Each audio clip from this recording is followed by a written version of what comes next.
Monsieur Anissé Blaise Okada. Au premier tome du livre, je suis en train de parler de un cosmos mécanique. Le cosmos mécanique, c'est-à-dire tout est fait de principes. Que cela soit le mal ou le bien, le mal et le bien est basé sur le principe. Le mal et le bien, c'est notre jugement à nous, dans la quatrième dimension. En réalité, il n'existe pas un mal, il n'existe pas un bien.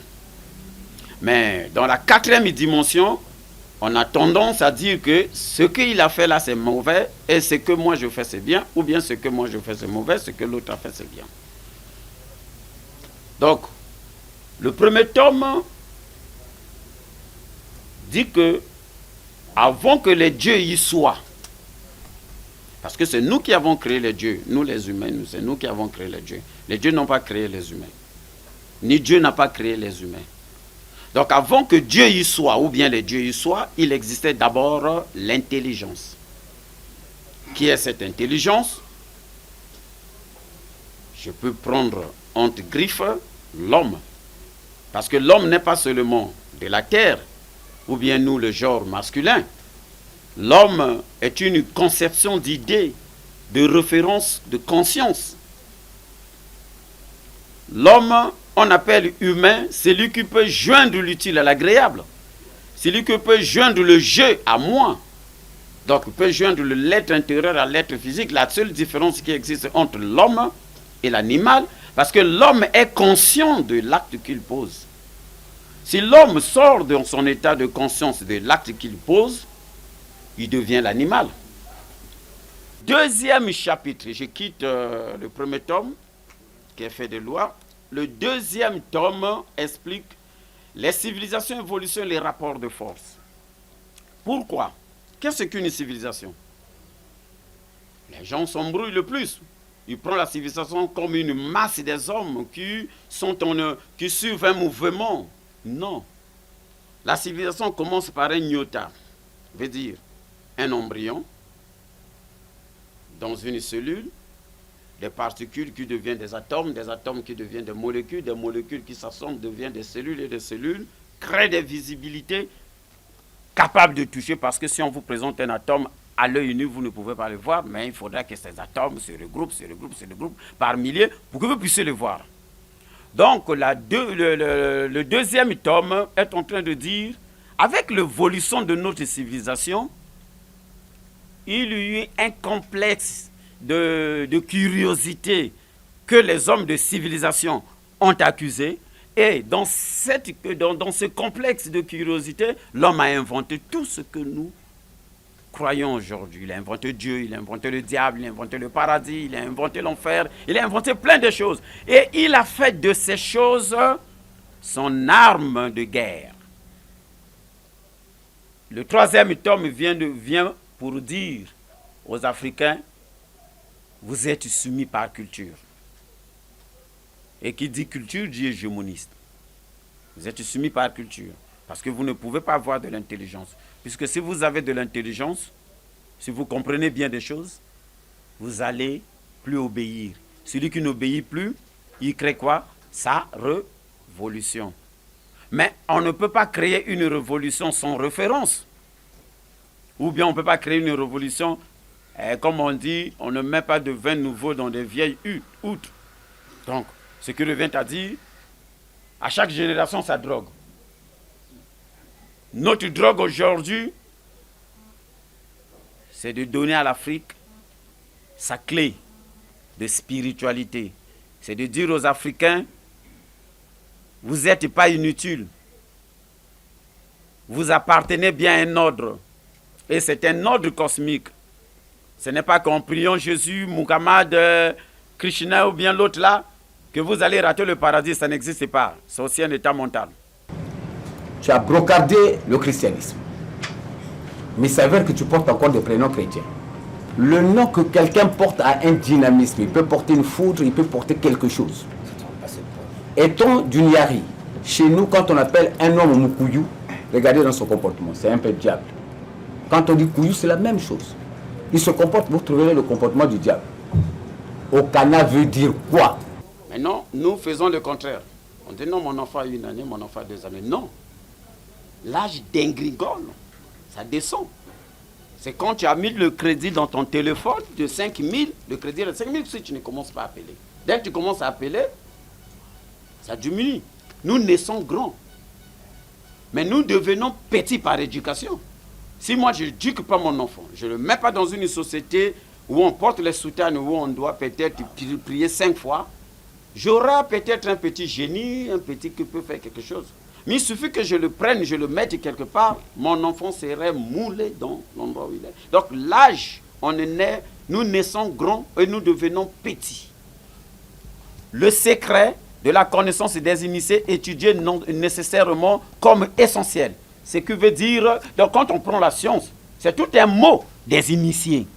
Parce qu'un homme qui n'est pas initié ne peut pas dire qu'il est scientifique. Un homme scientifique, c'est un homme initié. Hein? Donc, lorsque vous vous limitez qu'à l'initiation qu'on vous avait peut-être fait passer sous les pieds, tout machin, et puis vous ne comprenez pas les interactions des lois d'électromagnétisme, l'interaction faible et forte, tout machin, vous n'êtes pas initié. La magie, c'est le domaine de la physique, des lois physiques. La sorcellerie, c'est le domaine de la biologie, les lois biologiques. La sorcellerie agit plus dans le domaine biologique et la magie agit par les influences des lois physiques.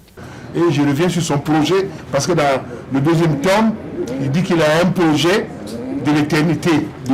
Est-ce qu'il peut nous apporter beaucoup plus d'éclaircissement sur ce projet-là? Maintenant, l'autre question, c'était le projet du laboratoire. Ok. L'homme, en nous tous là, nous vivons à partir des cellules souches. Parce que dans le corps humain, nous avions 2 sortes de cellules. Il y a les cellules spécialisées. Les cellules spécialisées, ce sont les cellules qui nous permettent de voir, de sentir, de marcher, de goûter, de vivre. On appelle ça des cellules spécialisées. Les cellules oculaires, les cellules auditives, les cellules des muscles, les cellules des poumons, les cellules de tout le machin. Maintenant, les cellules spécialisées meurent. Ils ont leur durée. Les globules blancs meurent après 48 heures. Ça, c'est la limite de leur vie dans le corps. Les rouges meurent après 120 jours. Ça, c'est la durée de leur vie. Donc, les rouges, vivent plus longtemps. C'est pour ça que nous accusons beaucoup de maladies. Par rapport aux blancs, les blancs sont comme les lymphocytes qui sont un système de défense de notre corps. Parce que lorsqu'on dit que nous devons dormir la nuit pour se réveiller le matin, c'est faux. Parce que nous dormions pendant que notre corps est en train de se régénérer. Mais imagine que tu as trouvé un boulot, au moment où ton corps se régénère, au lieu que tu dors, tu es en train de travailler. Du coup, l'âge de 120 ans, ça dégringole. Tu ne peux plus vivre bien, parce que tu ne connais pas le système de ton organisme. J'insiste, et je l'ai dit dans la foudrologie, l'Afrique en profondeur, que nous venons d'Égypte. Après le désordre d'Alexandre. Et les gens, ces érudits-là, n'ont pas traversé la Méditerranée. Ils sont venus vers le sud. Et parmi ces érudits, il y en a les descendants dont j'ai parlé dans le livre. Les initiés foudrologues, les Iselotembe, les cérémonies Sambi et autres. C'est la descendance de ces érudits-là. Qui parle de l'initiation africaine, puisque nous voyons les pyramides. En tant qu'initié, je dois méditer. Je dois méditer pour comprendre pourquoi je rêve ça. Pourquoi je dois toujours faire comme ça. Pourquoi je dois toujours faire ça. Je dois méditer sur ces informations. Et c'est ça ma plus grande image. Lorsque je suis dedans, quels que soient vos talismans, quels que soient vos rituels, quel que soit quoi, ça ne peut pas m'arriver parce que je suis le principe qui est biologique, naturel, qui est en moi. Et puis c'est la plus grande magie. C'est la plus grande magie. Moi, si je vous enlève mes habits, peut-être vous trouverez un tatouage ici que je faisais quand j'étais jeune. Il n'y a même pas un talisman. Ma plus grande magie, c'est quand je ferme les yeux, je vois, je comprends, je prends mon stylo, je retranscris ce que j'ai vu. Elle m'a dit, ce monsieur-là, il veut te draguer. Raison pour laquelle il te fait ces éloges. Il a dit, non, madame, ça c'est une égyptienne. Hein.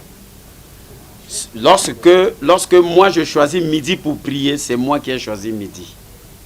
Et par rapport à certaines ondes que je peux capter, qui peut renvoyer ma prière dans l'espace. Mais il y a des maîtres qui ne choisissent pas le temps pour prier. Est-ce qu'un ensorceleur, pour ensorceler quelqu'un, a besoin du temps? Je remercie l'honorable Ibela. Il est honorable de la 2e circonscription d'Oyo. Je remercie le cinéaste Sébastien Kamba, l'homme qui m'a pris dans la voirie. Il a fait de moi l'homme qui est aujourd'hui devant vous. C'est lui. Quand je me présentais à lui en 1994, 93, 94, je ne savais pas écrire, même lire. Je vous dis, ça ne veut pas.